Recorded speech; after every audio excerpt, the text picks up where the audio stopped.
Last episode में हमने देखा कि जियन और ice emperor Milton auction house में गए थे। वहाँ एक लड़की याफी के पास आती है और कहती है कि नायान आपसे मिलने आई है। अब ये सुनने के बाद जियन काफी शॉक्ड और गुस्से में आ जाता है। अब वो उन दोनों की बातें सुनने लगता है, जहाँ की नायान याफी को बता रही थी कि उसके ग्रैंडपा की हालत बहुत ज्यादा खराब है। 3 साल हो चुके हैं, उनकी बॉडी में पॉइजन है जो कि निकलने का नाम ही नहीं ले रही। उसने दुनिया भर के एल्केमिस्ट को अपने ग्रैंडपा दिखाए हैं, मगर उनकी हालत में कोई सुधार नहीं आया। वो बताती है कि मैंने अपने टीचर के कहने पर गूहे क्लैन के लीडर को भी अपने ग्रैंडपा को दिखाया, जिसके कहने पे अपने ग्रैंडपा को उसने कुछ पिल्स दी। अब ये पिल्स लेने से उनकी हालत कुछ बेहतर हुई, यानी कि पॉइजन कम तो हुई, मगर वो बॉडी से बाहर नहीं निकली। अभी उसे एक ऐसा एल्केमिस्ट चाहिए जो कि एल्केमिस्ट तो हो ही, मगर साथ ही उसके पास हेवनली फ्लेम्स भी हो, और ऐसा एल्केमिस्ट मिलना बहुत ही ज्यादा मुश्किल काम है। याफी के पास वो इसलिए आई थी क्योंकि याफी के कनेक्शंस बहुत ज्यादा थे और वो उसकी हेल्प कर सकती थी। वो याफी से कहती है कि अगर तुम मुझे ऐसा एल्केमिस्ट ढूंढ के दे दो जो कि एल्केमिस्ट तो हो मगर हेवनली फ्लेम्स की प्रॉपर्टीज भी रखता हो, तो मैं तुम्हें बहुत बड़ा रिवॉर्ड दूंगी। अब याफी उससे कहती है कि ठीक है, अगर मुझे ऐसा एल्केमिस्ट मिला तो मैं तुम्हें जरूर बताऊंगी और मैं चाहूंगी कि मैं तुम्हारी हेल्प करूं तुम्हारे ग्रैंडपा को ठीक करने। इसके बाद नायान तो वहाँ से चली जाती है और याफी जाके जियन को देखती। जियन को देखते ही वो ये समझ जाती है कि ये एल्केमिस्ट होने के साथ साथ हेवनली फ्लेम भी रखता है। अब वो जियन से कहती है कि क्यों ना तुम नायान की हेल्प करो। अब जियन तो नायान को पसंद नहीं करता था, तो वो गुस्से में आता है। वो उसे कहता है कि मैं ऐसा नहीं करूंगा। याफी जियन से कहती है कि तुम उसके क्लैन में जाओ,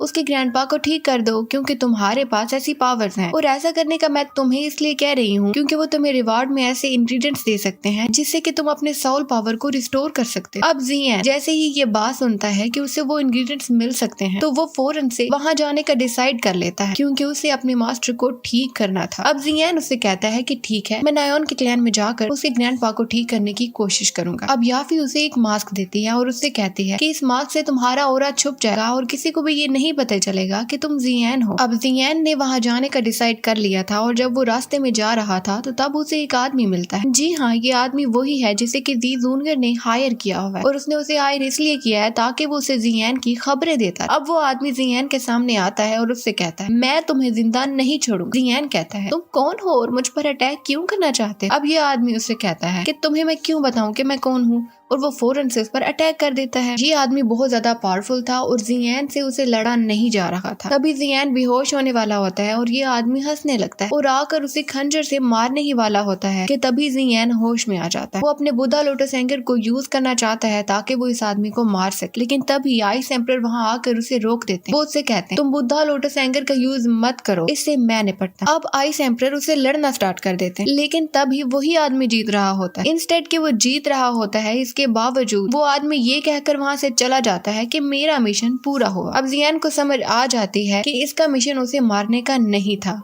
नेक्स्ट सीन में दिखाया जाता है कि ice emperor Milton auction house में आ गए। यहाँ मिल्टन ऑक्शन हाउस का चेयरमैन आइस एम्परर से मिलता है। ये असल में उनका कोई पुराना दोस्त था। तभी उसे ये पता चलता है कि मिस्टर ली और मिस्टर एल्डर इन दोनों ने आइस एम्परर से बदतमीजी की थी। ये सुनने के बाद उसे बहुत ज्यादा गुस्सा आ जाता है और वो मिस्टर एल्डर को इंचार्ज से हटाकर याफी को इंचार्ज बना देता है। इसके अलावा वो मिस्टर एल्डर को एक छोटी सी पोजीशन पे हायर कर देता है और उसे वहाँ से चले जाने का कहता है। याफी ये सब सुनकर बहुत ज्यादा खुश होती है। दूसरी तरफ हमें जियन को दिखाया जाता है जो कि नायान के क्लैन पर है और नायान के ग्रैंडपा को ठीक करना चाहता है। नायान के पापा सबसे कह रहे थे कि हमें कोई ऐसा इंसान चाहिए जो कि एल्केमिस्ट हो और मेरे पापा को ठीक कर सके। वो सबको बताता है कि गुहे भी यहाँ आया था, मगर वो मेरे फादर को ठीक नहीं कर सका। अब वो सबसे कहता है कि जो भी ठीक कर सकता है वो अपना हाथ खड़ा कर। वहाँ मौजूद कोई इंसान भी हाथ नहीं खड़ा करता, लेकिन तभी जियन अपना हाथ खड़ा करता है और कहता है कि मैं आपके फादर को ठीक करने की कोशिश कर। तभी वहाँ बाकी सब लोग जियन का मजाक उड़ाने लग पड़ते हैं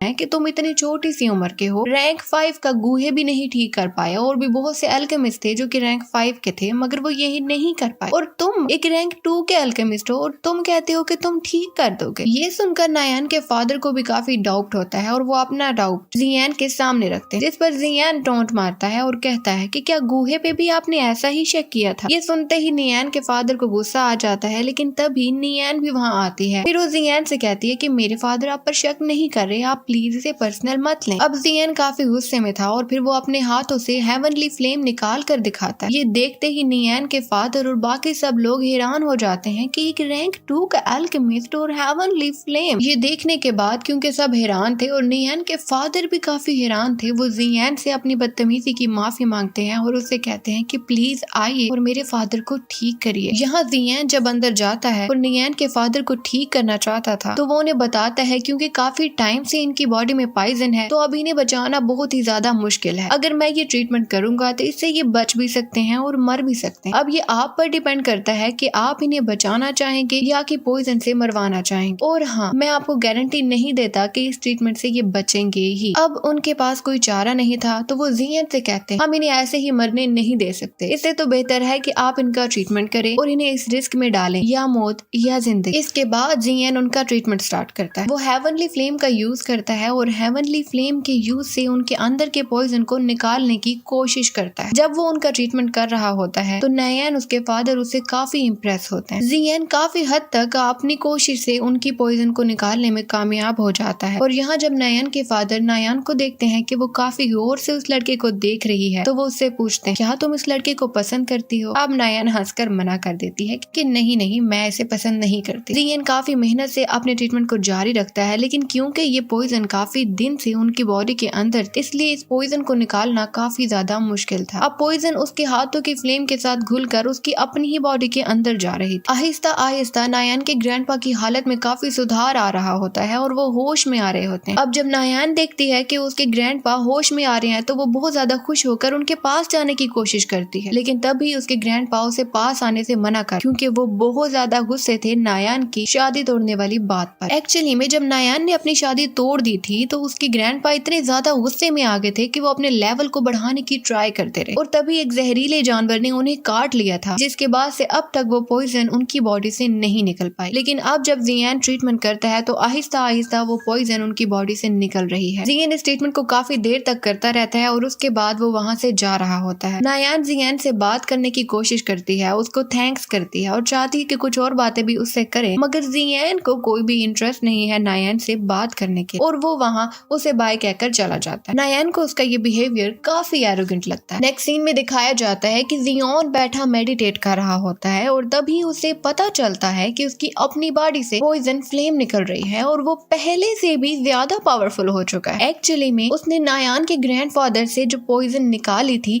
वही पॉइजन उसकी अपनी हेवनली फ्लेम से मिल गई थी और अब उन दोनों के मिलने से उसकी एनर्जी पहले से भी ज्यादा बढ़ गई थी। जब जियान नायोन के ग्रैंडपा का ट्रीटमेंट कर रहा था तो उनकी पावर कम हो रही थी, वो इसलिए क्योंकि उनके अंदर की पॉइजन उस पावर को खींच रही थी और फिर वही पॉइजन जियान के हेवनली फ्लेम के अंदर मिलकर जियान के अंदर एक पॉइजन फ्लेम की सूरत में आ गई थी। तभी वहाँ आइस एम्परर आते हैं और वो जियान की बढ़ती हुई पावर को देखकर बहुत ज्यादा खुश हो जाते हैं और काफी हैरान भी क्योंकि जियान उसे अच्छे से कंट्रोल भी कर पा रहा था। अब जियान चाहता था कि वो अपनी इस पावर को चेक कर सके और इसको चेक करने के लिए वो आइस एम्परर पर ही अटैक कर देता है, जिसके बाद आइस एम्परर उस अटैक से बचने के लिए आइस शील्ड बनाते हैं, मगर जियान की ये पॉइजन फ्लेम उस आइस शील्ड को भी तोड़ देती है। अब जियान ये पावर पाके बहुत ज्यादा खुश था और फिर आइस एम्परर से पूछता है कि क्या इस फ्लेम से मैं बीमार तो नहीं हो जाऊंगा। तो आइस एम्परर उसे कहते हैं कि नहीं नहीं, तुम्हारे पास हेवनली फ्लेम है और हेवनली फ्लेम होने की वजह से तुम्हें इसका कोई इफेक्ट नहीं होगा। इसके बाद दिखाया जाता है कि जियान अल्केमिस्ट फेयर में जाता है जहाँ पे डिफरेंट इंग्रेडिएंट्स थे। वहाँ पे ऐसे इंग्रेडिएंट्स भी थे जिससे जियान अपनी साउल को रिस्टोर कर सकता था वापस। जब वो ब्लैक रॉक सिटी में जाता है तो वहाँ उसे एक लड़की मिलती है। ये लड़की लिनफी है और ये वही लड़की है कि जब जियान ने अल्केमिस्ट रैंक 2 हासिल किया था तो ये इससे काफी चिढ़ रही थी। अब जियान को जब वो काफी टाइम के बाद मिलती है तो वो जियान से बातें करने लगती है और इतनी ज्यादा बातें करती है कि जियान आखिरकार उन बातों से तंग आ जाता है। अब उसका पीछा छुड़ाने के लिए वो एक और शॉप पे चला जाता है, लेकिन ये लड़की उसका पीछा करते करते उस शॉप में भी आ जाती है और फिर जियान से कहती है कि तुम मुझे छोड़कर यहाँ क्यों आ गए हो, मैं शॉपिंग में तुम्हारी हेल्प कर सकती हूँ। जियान उससे पूछता है कि अच्छा, तो क्या तुम्हें पता है कि सोल रिस्टोर करने के इंग्रेडिएंट्स मुझे यहाँ कहाँ से मिल सकते हैं? वो कहती है ये तो मुझे नहीं पता। अब जियान समझ जाता है कि ये बस बातों की तेज है, इसे तो कुछ भी नहीं पता। अब वो एक शॉप पे जाता है और उससे कुछ इंग्रेडिएंट्स ले रहा होता है, लेकिन ये शॉप वाला उसे ज्यादा पैसे मांगता है। लेकिन लिनफी वहाँ आकर उस शॉप वाले की चीटिंग पकड़ लेती है और कहती है कि ये इतने पैसों का तो नहीं मिलता। वहीं दूसरी तरफ हमें एक और लड़की दिखाई जाती है जो कि ब्लैक रॉक सिटी की ही है। ये लड़की पीच ब्लॉसम फायर को खरीदने आई है और वो इसके बदले में शॉप वाले को एक मेडिसिन की रेसिपी देती है। अब ये शॉप वाला जल्दी से उस रेसिपी को पढ़ लेता है, अपने माइंड में उसे सेव कर लेता है और फिर जानबूझकर इस लड़की से कहता है कि ये रेसिपी तो फ्रॉड है, मुझे मेरे इंग्रेडिएंट्स वापस करो। जबकि ऐसा बिल्कुल भी नहीं था, वो रेसिपी बिल्कुल ठीक थी, मगर क्योंकि उसने वो रेसिपी पढ़ ली थी तो अब वो उस लड़की के साथ फ्रॉड कर रहा था। अब जब ये लड़की देखती है कि ये शॉप वाला तो उससे फ्रॉड कर रहा है तो वो उससे कहती है कि अब मैं तुम्हें ये इंग्रेडिएंट्स वापस नहीं करूंगी। इन दोनों में बहस शुरू हो जाती है, वहाँ बहुत ज्यादा शोर और हंगामा हो जाता है और तभी जियान भी लिनफी के साथ वहाँ आ जाता है। अब जियान को समझ आ जाता है कि ये शॉप वाला इस लड़की को चकमा लगा रहा है, जबकि लिनफी इस लड़की को पसंद नहीं करती थी और वो फौरन से अपनी टीचर को बुलाने चली जाती है। इधर जियान उस शॉप वाले को रोकने के लिए जाता है, मगर वो शॉप वाला जियान का मजाक बनाता है। अब जियान जब देखता है कि वो उसका मजाक बना रहा है तो वो उस पर अटैक कर देता है। जियान के अटैक से वो शॉप वाला बच नहीं पाता और जियान जीत जाता है। जियान को पीच ब्लॉसम फायर के पास एक जेट पीस दिखता है। उसे पता चलता है कि ये सोल को रिस्टोर करने का इंग्रेडिएंट है और उसे अपने पास रख लेता है। दूसरी तरफ हमें लिनफी को दिखाया जाता है जो कि अपने टीचर को वहाँ लेकर आ गई है। अब लिनफी का टीचर जब जियान को देखता है तो वो बहुत ज्यादा खुश हो जाता है। उसका टीचर जियान को अपने साथ एक रूम में लेकर जाता है और उसकी अच्छी खासी मेहमान नवाजी करता है और फिर जियान को बताता है कि यहाँ पे अल्केमिस्ट कंपटीशन होना है, तुम जरूर उसमें पार्ट लो। मगर जियान उसमें पार्ट लेने के लिए मना कर देता है। तो वो उसे ये भी बताता है कि इस कंपटीशन में जो भी जीतेगा उसे सोल रिस्टोर करने के इंग्रेडिएंट्स दिए जाएंगे। अब जब वो जैसे ही ये बात करता है तो जियान के आसपास सब कुछ फ्रीज हो जाता है। अब जियान को समझ तो नहीं आ रहा था कि ये सब कुछ क्यों हो रहा है, लेकिन तभी उसमें से क्वीन मेडुसा बाहर आती। वो उसे बताती है कि इस कंपटीशन में तुम पार्ट लोगे क्योंकि यहाँ जीतने वाले को स्पिरिट मेल्टिंग पिल दी जाएगी और अगर तुम जीत कर ये पिल मुझे दे देते हो तो मैं तुम्हें नहीं मारूंगी। जियान कहता है कि अच्छा ठीक है, मैं तुम्हें ये ले दूंगा, मगर बार बार मुझे मारने की धमकी मत दिया करो। इसके बाद वो उसकी बॉडी के अंदर चली जाती है और जियान इस कंपटीशन में पार्ट लेने के लिए रेडी हो जाता है, मगर वो लिनफी के टीचर के सामने ये शर्त रखता है कि मेरा नाम पब्लिकली नहीं लिया जाएगा। उसके टीचर ये सुनकर खुश होते हैं और कहते हैं कि तुम्हारा नाम पब्लिक नहीं किया जाएगा। दूसरी तरफ हमें नायन दिखाई जाती है जिसके पास गुहे का एक आदमी आया है और इस आदमी का नाम है ली यू। ये आकर नायन को बताता है कि गुहे ने बहुत कोशिश की कि आपके ग्रैंडपा को ठीक किया जा सके, उन्होंने ये दवाई भेजी है और इसके अलावा मेरे मास्टर तागली डेजर्ट भी गए थे ताकि वो हेवनली फ्लेम को ले सकते, मगर वो ऐसा नहीं कर सके, इसलिए उन्हें ये ट्रीटमेंट फर्दर कंटिन्यू नहीं कर। नियान उन्हें बताती है कि कोई बात नहीं, हमारे पास एक और लड़का है, वो काफी छोटी उम्र का है और उसके पास हेवनली फ्लेम की पावर्स हैं। अब मेरे ग्रैंडफादर पहले से काफी ज्यादा बेहतर हैं और वो लड़का मेरे ग्रैंडफादर का इलाज कर रहा है। अब जब ये बात ली यू को पता चलती है तो वो काफी हैरान हो जाता है कि रैंक 2 का एल्केमिस्ट और साथ में ही हेवनली फ्लेम की पावर्स भी, मैं जरूर उससे मिलना चाहूंगा। इस पर नियान कहती है कि मैं तुम्हें उनसे मिलवा दूंगी। इसके बाद दिखाया जाता है कि जियान नायान के ग्रैंडफादर का इलाज कर रहा है और वो दिन ब दिन बेहतर होते जा रहे हैं। वो आहिस्ता आहिस्ता उनकी सारी पॉइजन निकाल देता है और उसके ग्रैंडपा बिल्कुल ठीक हो जाते हैं। उसके ग्रैंडपा ठीक होने के बाद बहुत ज्यादा खुश हो जाते हैं और जब उन्हें पता चलता है कि जियान एल्केमिस्ट कंपटीशन में पार्ट ले रहा है तो वो अपनी बहुत सी सर्वेंट्स को बुलाते हैं और जियान को बहुत से इंग्रेडिएंट्स गिफ्ट करते हैं जो कि वो इस कंपटीशन में यूज कर सकता है। वो ये भी चाहते थे कि जियान इन इंग्रेडिएंट से प्रैक्टिस करे और एंड पे जीत जाए। इसके बाद जियान बाहर आ जाता है जहाँ नियान मिस्टर ली यू के साथ खड़ी थी ताकि मिस्टर ली यू की मुलाकात जियान से करवाई जा सके। जब मिस्टर ली यू नियान के ग्रैंडफादर को देखता है कि उनकी हालत कितनी बेहतर हो चुकी है तो वो बहुत ज्यादा खुश होता है और साथ ही जेलस भी होता है। अब जब जियान जा रहा होता है तो नियान फिर से उससे बात करना चाहती है मगर वो बाय कहकर वहाँ से चला जाता है। वो उसे मुकम्मल इग्नोर करता है और तब ली यू नियान से पूछती क्या सच में इसके पास हेवनली फ्लेम है? नियान कहती है हाँ। अब नियान मिस्टर ली यू को बाहर छोड़कर आने लगती है तो वो उससे कहता है क्या तुम जानती हो कि मैं तुम्हारे लिए फीलिंग रखता हूँ, मैं तुम्हें पसंद करता हूँ। अब नियान कहती है हाँ मैं जानती, मगर तुम भी ये जानते हो कि मेरे बहुत से रूल और मेरी रिक्वायरमेंट्स पर तुम फिट नहीं आते। मैं तुमसे शादी नहीं करूँ। ये बात मिस्टर ली यू को अच्छी नहीं लगी और वो कहता है इस कंपटीशन में मैं भी पार्ट लूंगा और नियान को जीत कर दिखाऊंगा। दूसरी तरफ हमें जिंगयान को दिखाया जाता है जो कि बैठा मेडिटेट कर रहा है और पॉइजन उसकी बॉडी में फैल चुकी है। तभी दिखाते हैं कि उसकी आंखें व्हाइट हो जाती हैं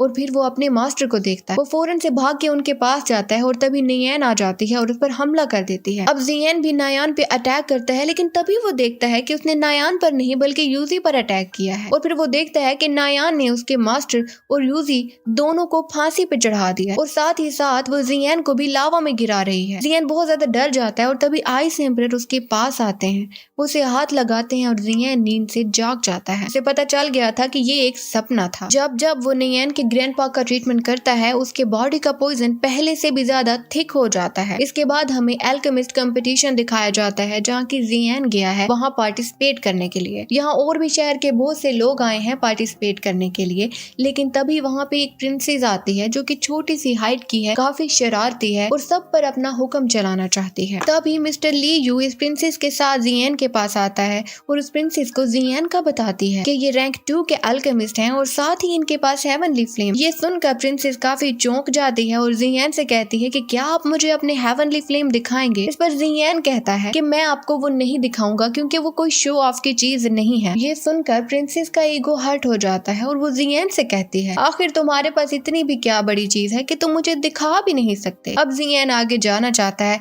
लेकिन वही प्रिंसेस जियान पर फायर बॉल फेंकती है, यानी कि वो जियान पर अटैक कर देती है। अब जियान भी नॉर्मल फायर बनाकर अपना डिफेंस करता है। अब वो प्रिंसेस इतना बड़ा फायर बॉल बना देती है कि जिसे वो खुद भी संभाल नहीं पाती और यहीं पर इस एपिसोड का एंड हो जाता है।